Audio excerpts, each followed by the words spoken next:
It also occurred to me, I know this may sound a little weird, but obviously 9/11 was a major upside down of the world turn, but also 2008, 2009, and the recession and the crisis there. I had to lay off half my staff, in 2009.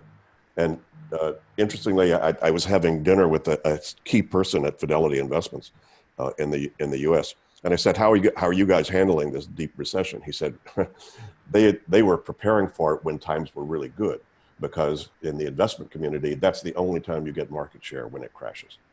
And they could gain market share by being ready for that kind of thing. So I think there are lessons, maybe hard ones, but there's still lessons to be learned, in all of this, relative just even to competition, and the ability to be able to then come out smelling like a rose, or at least come out surviving.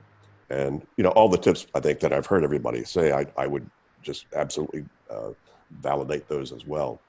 One of the things that I think is very necessary is not only do you stay focused on a positive outcome, but you need to then do a real current reality assessment of what's the worst thing that could happen. And you need to have everybody ready to accept that that could happen. The reason is, if you don't do that, there's a part of you that will still be afraid of that.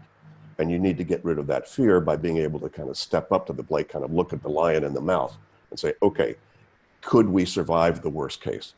And how could we do that? Obviously, you don't then want to dwell on the fear of that. You just need to accept the reality that that could happen. And then could people stand up to the plate for that? And what could happen in the way? So the ideal is obviously have a positive vision of wild success, be ready to accept the downside that could happen and shoot down the middle. I think that's the healthiest approach. That's certainly what we've just done. That's my biggest suggestion for people, is don't be afraid of the downside here.